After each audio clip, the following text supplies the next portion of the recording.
BuzzPOP hari ini. Kita bakal membincangkan 3 berita menarik daripada Hollywood hari ini. Para panelis kita hari ini adalah saya, Nadzru Iskandar daripada BuzzPOP TV. Kaki Filem kita, Feris, Othman, Yunos. What's up bro? How you doing man? Oh, saya baru bangun. Pukul 12 baru bangun. Seterusnya, Wan Muhammad. What's up bro? I'm good. Esok. Salah, bukan hari ni macam ni. Ni esok. Betul. Minggu ni agak epic pasal kita akan dapat tengok press screening Spider-Man esok. Dan seterusnya, hari Rabu pula kita akan tengok apa tu? Kingsman. Orang Raja.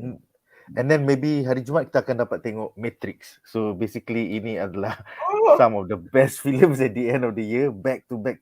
So akan Alright guys, so dengan itu kita akan memulakan perbincangan kita hari ini dengan berita menarik kita yang pertama.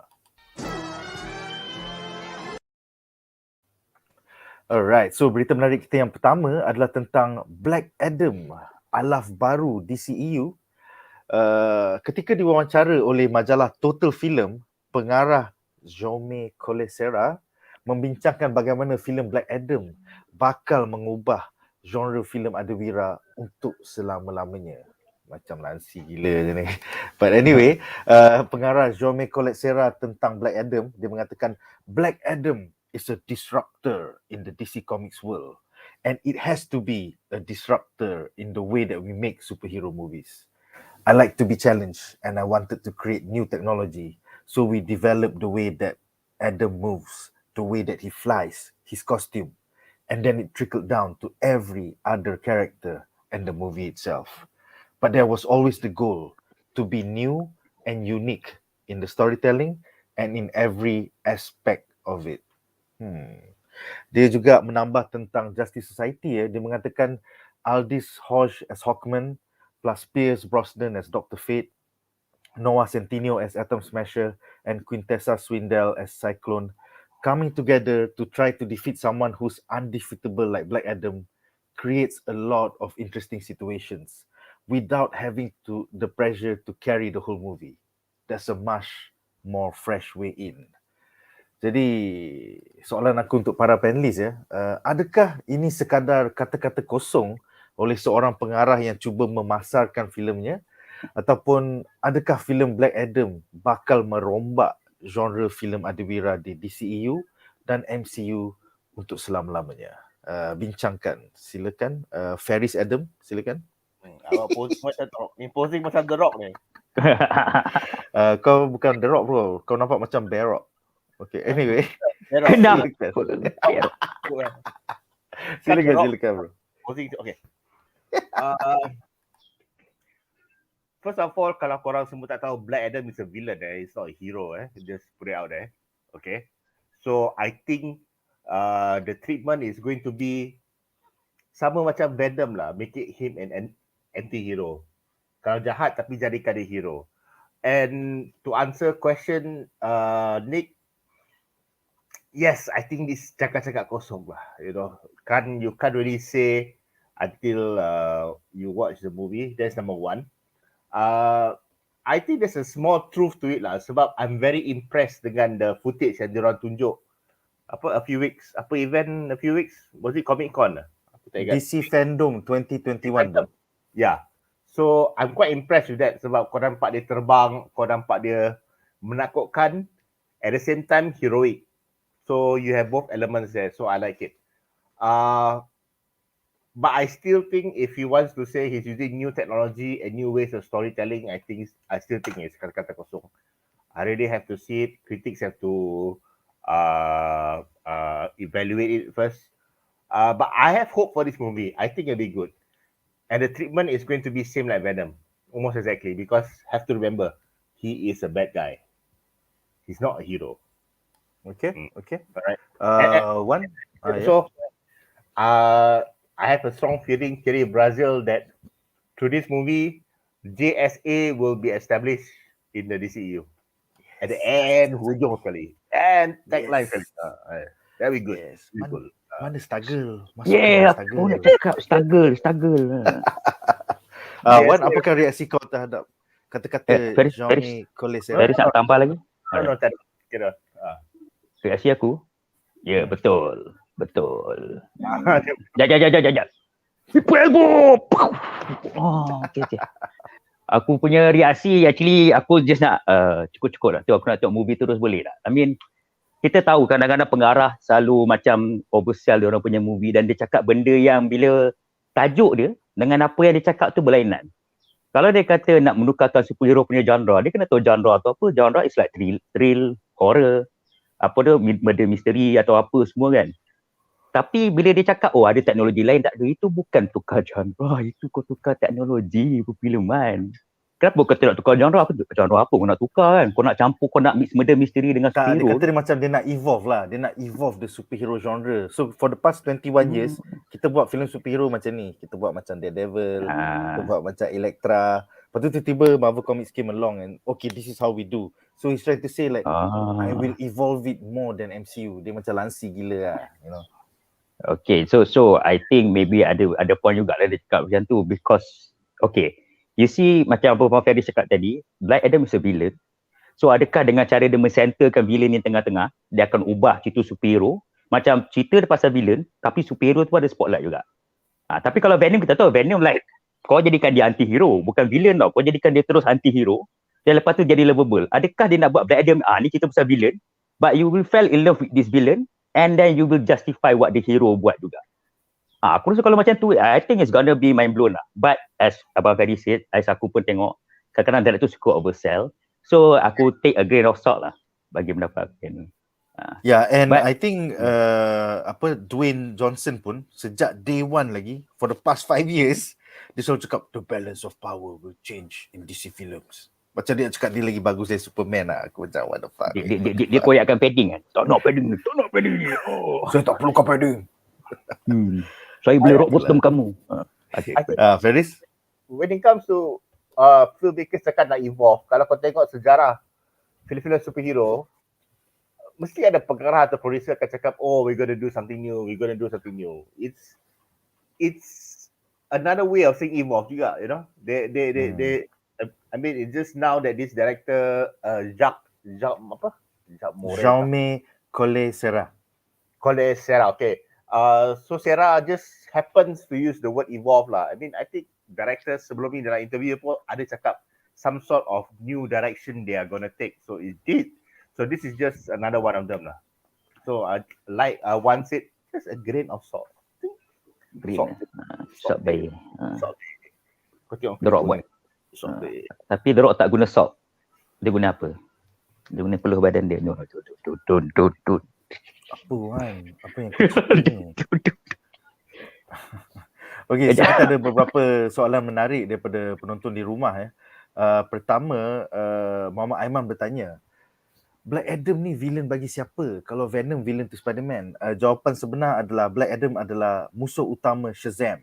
Dia macam Batman dengan Joker, so Shazam dengan Black Adam. So Black Adam is the darker version of Shazam.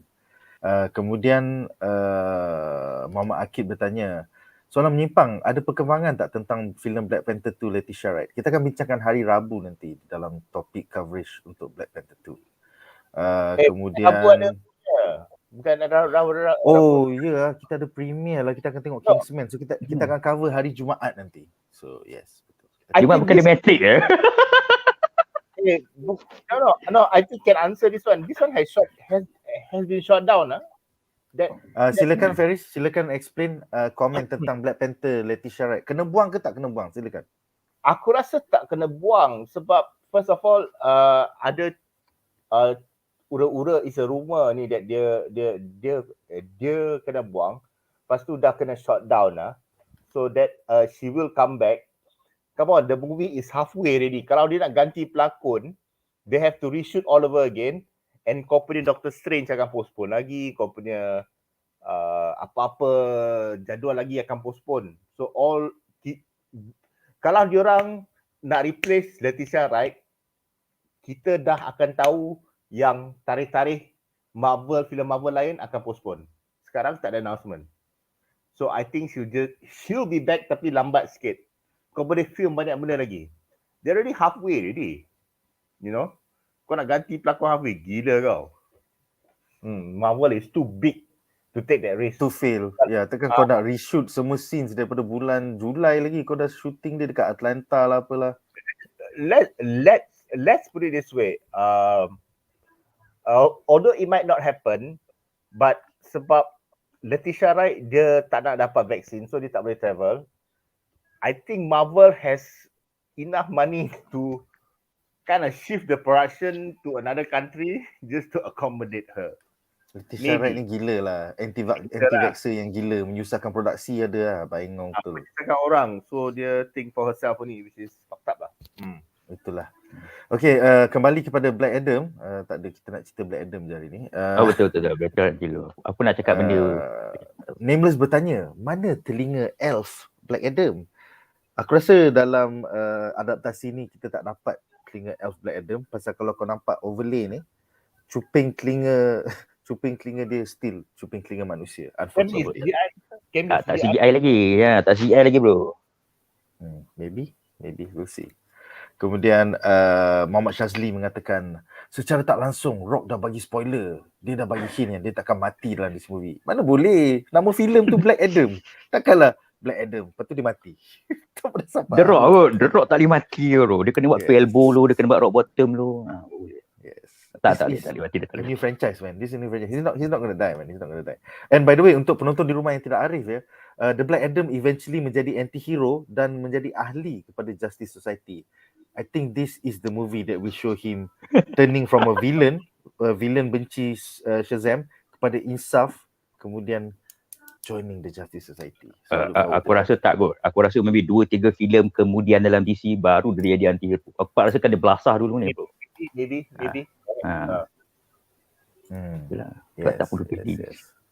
Yes. Kemudian Ahmad Ashraf mengatakan production The Rock sendiri pun involved dalam filem Black Adam ni. Yes, dia juga seorang penerbit ya. Dan Hiram Garcia, dia punya ex-brother-in-law ialah penerbit, dan ex-wife dia juga adalah penerbit. $5 Production, something like that. So takkanlah dia mati, produksi dia sendiri kot. You know, kemudian Justy bertanya, possible tak kalau The Rock versus Henry Cavill in DCEU movie? Aku rasa tak, pasal Henry Cavill dah lama tak jadi Superman. Dah 5 tahun tak jadi Superman. So I don't think he's coming back. But The Rock asyik minta lah kalau boleh nak lawan Superman. Dia tak kisah siapa yang Superman tu, Superman kulit hitam ke, Superman Cina ke, dia nak lawan juga dengan Superman. So I don't know, maybe another 5 years. Kita tunggu sampai 2027 baru ada. Kenapa 5 years? Bro, Black Adam dia dah tunggu 5-7 tahun kot. So I foresee Black Adam versus Superman pun lagi 5-7 tahun. The way that DC films tak pandai nak manage their property ya. Adakah Black Adam boleh naikkan DCEU seperti MCU? Nak kata Wonder Woman carry DCEU still flop when it comes to second movie. Superman, rest in peace. I think yes, The Rock is a franchise saver. So maybe The Rock will save the DCEU franchise. Sama-sama kita tunggu. Franchise saver? Yes, kalau kau tengok Fast and Furious pun dah nak terima ambing, tiba-tiba ada lagi 5-6 movie selepas The Rock masuk. Yes. The same juga untuk bukan Jungle Cruise, yang Jumanji pun was like nowhere kot if it wasn't for this macam. Jumanji was fun. Nama dia producer kan, kalau tak silap aku. Yes. Macam tu lah. Okay guys, so dengan itu berakhirlah berita ini dan kita akan ke berita menarik kita yang kedua. Alright, berita menarik kita yang kedua adalah the next James Bond, Bukan Wanita. Ketika diwawancara oleh laman The Hollywood Reporter, penerbit franchise James Bond, Barbara Broccoli, menegaskan bahawa watak Bond tidak patut dilakonkan oleh pelakon wanita ya. Barbara mengatakan, I think it will be a man because I don't think a woman should play James Bond. I believe in making characters for women and not just having women play men's roles. I don't think there are enough great roles for women. And it's very important to me that we make movies for women about women. James Bond, should be British. So British can be any ethnicity or race. Alright guys, jadi pemburuan bagi pelakon seterusnya yang akan menjayakan franchise James Bond bakal bermula pada tahun 2022. Siapakah pilihan ideal untuk anda? Bincangkan. So kita mulakan dengan Feris Bond. Silakan Feris. Pilih lah. Tak tahu siapa nak pilih. Okay. Dengan producer sendiri pun boleh agree dengan I. I've said many times pasal James Bond, Ian Fleming has wrote it as a male, make it a male. It's about respecting the Ian Fleming punya writing. Now, my choice for James Bond, I think the perfect person would play, but won't get the job, and nearly got the job, is Henry Cavill. He looks every much the Bond that I vision, you know, dengan dia punya rambut hitam, dengan muka squarish dia. Aku suka Henry Cavill. But I don't think he will get the job. He was close to getting the job. I think he will be quite busy. I think they will go with the same formula they did with Daniel Craig, a lesser known actor. And the actor that I like to see is Sam Claflin. I say it again and again. Dia muka jambu. So I Dia think macam kurus sangat bro, Sam Claflin. But it will be the total opposite of Mamat ni lah. Mamat ni sado. And then Sam Claflin is like macam Pierce Brosnan balik. Kau tukar type balik ya. Okay, makes sense. So maybe if they want to stick with the gritty look, macam gritty maksudnya dia jenis kau tak nampak kemas tau. So, selalu nampak kotor dan boleh bertumbuk. So that's gritty. Tom Hardy would be a good choice, but he's too popular. I think someone less popular would be more logical, in a sense where you can control the actor, you know, in a sense where aku nak kau buat ni, kau tetap akan buat, and you can get it cheaper. So it'll be someone not so famous and someone surprising. Okay, so pilihan kau adalah Henry Cavill Pilihan aku adalah Henry Cavill, but I don't think he'll get a job. Okay. Pilihan aku adalah ada dua. Aku pilih antara Henry Cavill ataupun pelakon yang jadi Icarus tu. The King in the North. The King in the North. Yes. Yes. Aku suka lakonan dia dalam Bodyguard, and I feel he can be a new kind of Bond. Tak terlalu sado, quite suave and like, you know, understated. Wan, silakan Wan. Actually aku susah juga nak pilih siapa pelakon untuk Bond ya. Tapi aku bersetuju dengan apa yang Abang Feris dengan Nick cakap, iaitu Richard Madden dengan Henry Cavill. But I prefer more to Richard Madden lah. Sebab Madden ada rupa macam tak terlampau sado. Because if you see Henry Cavill, aku akan ingat terus Superman. Tapi Richard Madden, I think kalau dia cukur habis semua, aku tak nampak sangat lah King of the North tu. So nampak sikit lah lainan sikit. And then dia tak sado sangat, dia macam bentuk badan dia macam biasa kan. So kira okay jugalah. Kenapa kau tak ambil Ryan Reynolds just for fun? Tapi dia bukan British tak kan? boleh bro, semua Bond kena British. Dia memang tradisi dia selama 50 tahun ni. Hanya satu pelakon je, American Australian, George Lazenby. Besides that, every other Bond has always been British. Okay. Satu lagi, aku rasa dia ada ubah sikit lah. I think kalau dia tak boleh ambil perempuan, kat sana dia cakap, British can be any ethnicity. Aku macam, alamak. So maksudnya white male lah tak ada lah. So aku nak tahu apa pendapat Abang Feris. Boleh ke kalau bukan white male melakukan cerita Bond? Adakah sesuai atau tidak?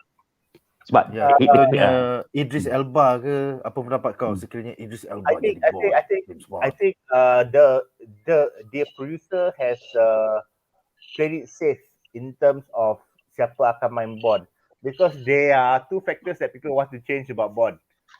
Not white and woman. You know, two factors. So Barbara Broccoli dia dah buang satu. Okay, the woman dah tak boleh. Tinggal okay lah, mana-mana ethnicity boleh. Because I think as long as it's British and can be anybody, Idris Elba could be there lah. He could be James Bond. Tapi if I'm not mistaken, Idris Elba dah rule out, dia takkan berlakon. He doesn't want to. Kalau korang baca, korang Google lah Idris Elba Bond, kau mesti cari dia dah shoot down. Dia tak nak berlakon Bond. I think they can go with a black guy.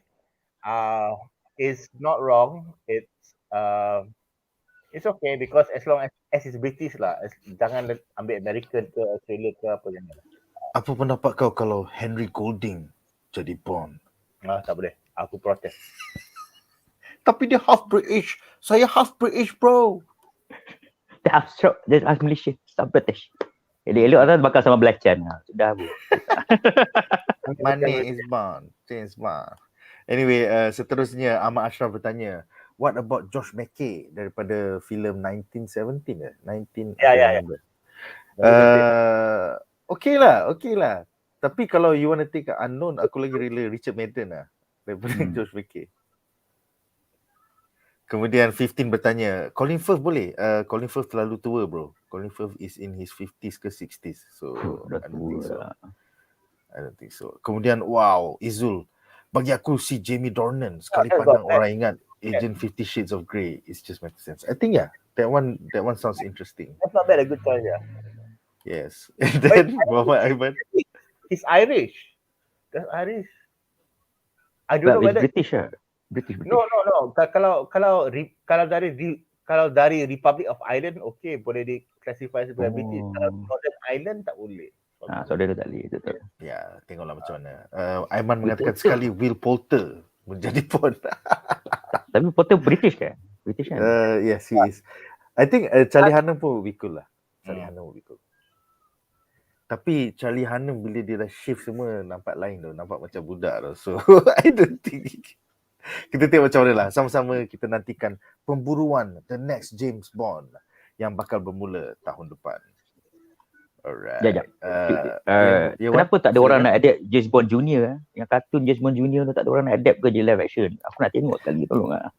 Actually, that is the sad thing. Eon Productions has held for 50 years the James Bond franchise. And then they could have done Jinx, iaitu yang Halle Berry punya version tu, agent perempuan. Even the new one, apa nama awet tu? It's not Paloma. I can't remember. Yang dalam film yang Ana de Armas. I think that one can be a spin-off. Lashana Lynch can be a spin-off. There's so many spin-offs yang kau boleh buat. Tapi instead, for the past 50 years, kau hanya buat Bond. Sedangkan now we live in a world of cinematic universes. So, anything is possible, man. Kau boleh buat Spectre, cerita Spectre kan? Yeah. Itulah. Hopefully, in the next 5 to 10 years, franchise Bond akan lebih mengembang dan jadi lagi interesting ya. Bukan hanya pasal Bond.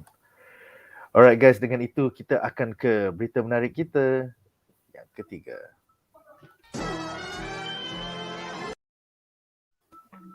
Alright, so berita menarik kita yang ketiga adalah tentang Netflix Cowboy Bebop cancel. Di mana pada hari Jumaat lepas Netflix tengah mengumumkan bahawa siri Cowboy Bebop live action telah pun dibatalkan hanya selepas 3 minggu ditayangkan di Netflix. Menurut The Hollywood Reporter, the space western had a rough reception. The 10-episode series garnered only a 46% critics rating, while fans seem to agree, giving the show a mere 56% audience score on RottenTomatoes.com. According to Netflix top 10 site, Cowboy Bebop has racked up almost 74 million viewing hours worldwide since its debut on November 19th. So it got plenty of sampling out of the gate, but it plummeted down to 59% for the week of November 29th to December 5. Netflix renewal rate for scripted series with 2 or more seasons is 60%. In line with industry averages, and like all Netflix renewal verdicts, the decision was made by balancing the show's viewership versus cost. Jadi, apa pendapat korang? I mean, I tried watching the show. Aku tengok 10 minit and then aku tak tahan tu. It really felt like a rip-off of like, saya budak filem, saya baru belajar nak mengarah, saya nak copy-paste Robert Rodriguez punya style of filmmaking dan juga Quentin Tarantino. Tapi saya tak tahu. Jadi, saya cuba je lah. Dia macam, to me lah, having watched the anime and now the live action, it's like a soulless version of the anime. Apakah pendapat korang tentang this cancellation news? Silakan Feris. Padan muka, padan muka, padan muka, padan muka, padan muka, Kesian diorang. I have said it many times dalam broadcast and dalam bukan broadcast, something should be left as it is in the own medium that it has been design for. Contohnya Cowboy Bebop tak patut jadi live action, patut remain anime. Cats the musical tak patut jadi filem, patut jadi musical saja. Kau nak buat filem buat apa? And kalau kita jadikan sitcom Friends sebagai TV show, it will never work. It should be only on TV, you know. If you make a Friends a feature film dalam panggung dengan 6 pelakon tu memang tak akan work. It should be on TV. So something should be left remain as it is. Cowboy Bebop should have been an anime. Tak patut jadi live action. Kau tengoklah reception yang macam mana, rugi lah. Dia semua cash grab lah. So sad lah. Yeah, sad. but if we understand the streaming wars, kita tengok HBO Max ada DC, and then kita tengok yang Disney Plus dia ada Lucasfilm Star Wars dan dia ada MCU. So macam Netflix dengan Amazon Prime, dia orang tak ada IP. So they have to buy all these novels macam Wheel of Time, Lord of the Rings, you know, or Netflix dia kena terharapkan all these anime, lepas tu dia live action kan, or like Power Rangers and then dia live action kan. So inilah akibatnya streaming wars, you know, when you have platforms that don't understand the soul of that 1990s anime and then fucking make bullshit out of it, you know. They just buy what is popular lah, you know. Nak buat apa? What has popular in other mediums. Diorang belilah sebab they want to hope that it's a hit lah. This is the effect of, it's the same thing like what happened to Jupiter's Legacy lah, you know. Jupiter's Legacy, because you have Mark Miller punya nama yang I think is quite strong, you know, with his catalog of comic books and writing. So they just bank on the popularity of that lah. But live action reception, bukan murah tu. Okay, Wan, aku ada soalan bonus ya. So, production house ni yang telah adaptasikan Cowboy Bebop daripada anime menjadi live action juga bertanggungjawab untuk membuatkan One Piece daripada anime menjadi live action.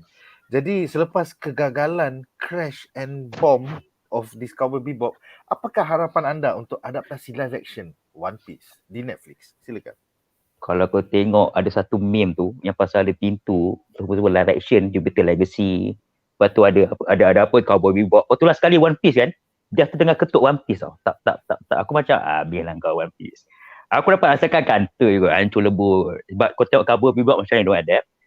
Okay, to be honest, walaupun aku minat tengok anime, tapi Cowboy Bebop ialah salah satu anime yang aku tak tengok walaupun kata popular dulu tau, sebab aku minat mana genre robot-robot, mecha-mecha.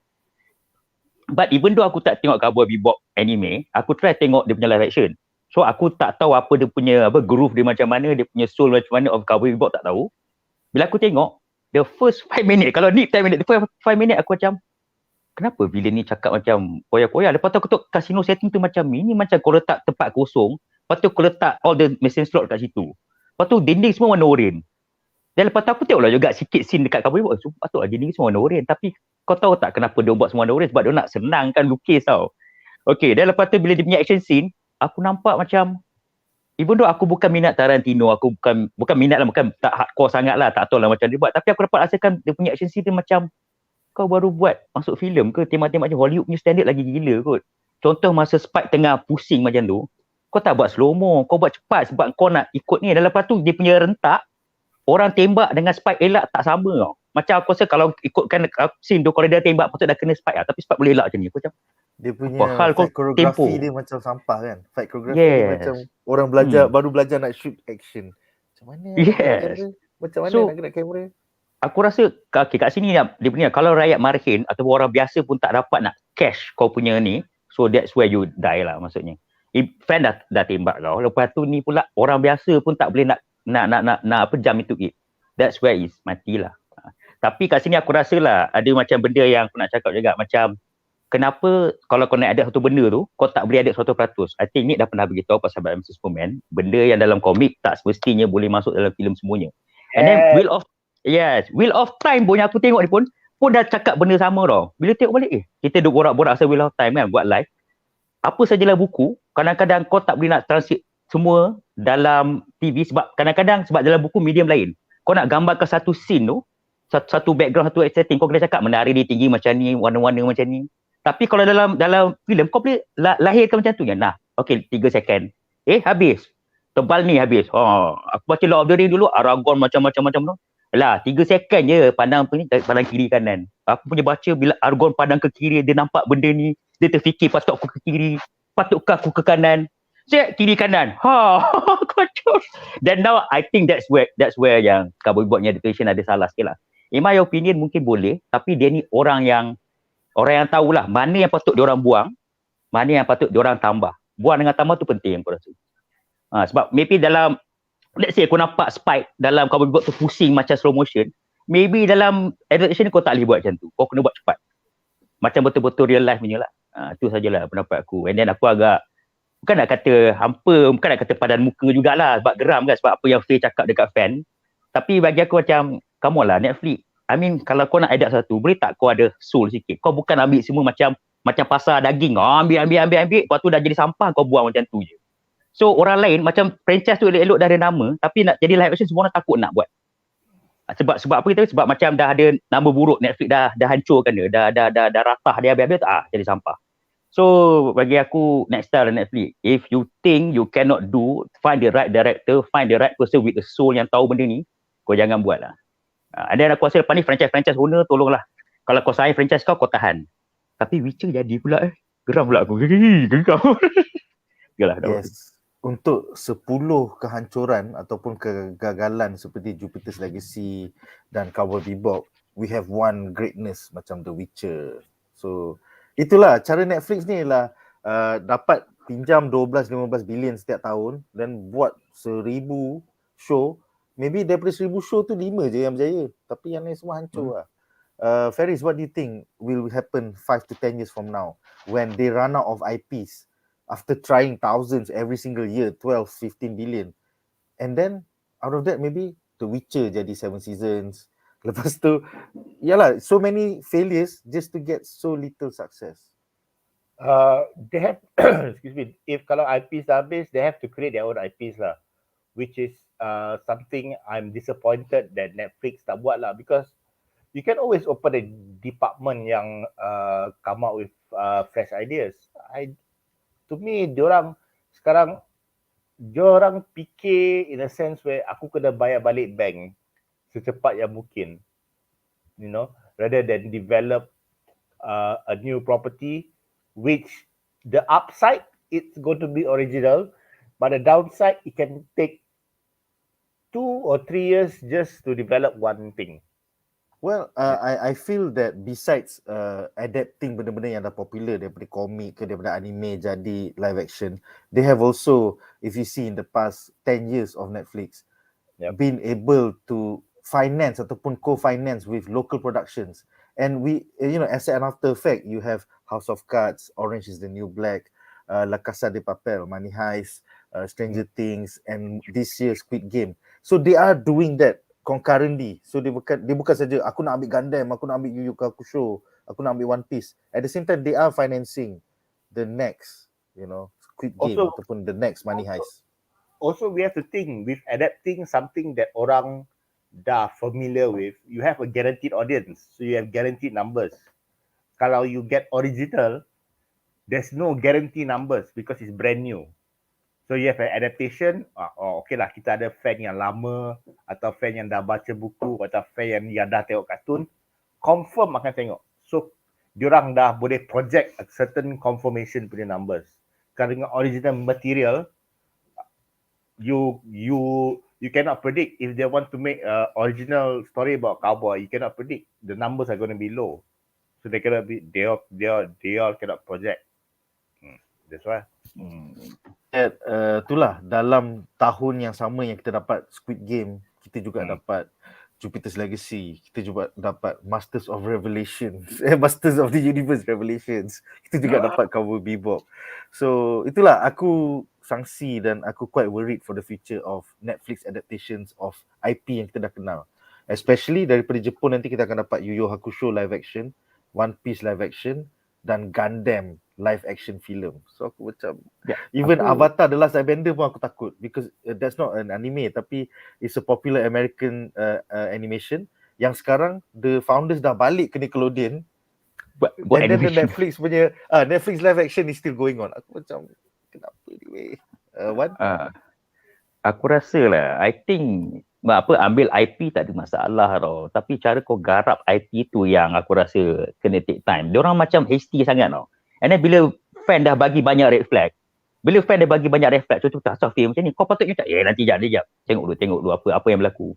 Adakah studio ni sesuai atau we need to find a new director? But I think maybe dalam budgeting diorang yang sedia ada, diorang tak boleh buat macam movie-nya budgeting, mungkin betul juga. Macam bukan dia terpaksa ambil director ni sebab murah. Let's see, kita test. The problem is bila Netflix nak test, dia punya teknisi nak test, dia ambil IP yang kuat tau. Lepas tu kau nak ambil director, kau test lah tak banyak. Aku macam, aduh, maksudnya kau nak bunuh lah IP ni actually. Macam Power Rangers pun dia nak buat live action nanti bro. Dia nak buat siri, dia nak buat filem, nak buat multiple. Tapi if the first one suck balls, kena cancel lepas 3 minggu, kau rasa dia nak sambung dengan filem atau kartun? Dia lagi satu aku dapat sini, industri punya, dia akan disrupt pada industri tau. Contoh lah, kalau ada kita Power Ranger kan, dia dah plan besar-besar, multiple universe. Lepas tu kau mesti ada actor untuk multiple universe tu. Lepas tu kalau cancel, actor tu mungkin dah cancel schedule yang lain tau. So kalau macam tu cancel, kau kacau actor ni punya livelihood. Okay, let's say kau bayar lah, let's say Netflix bayar kan.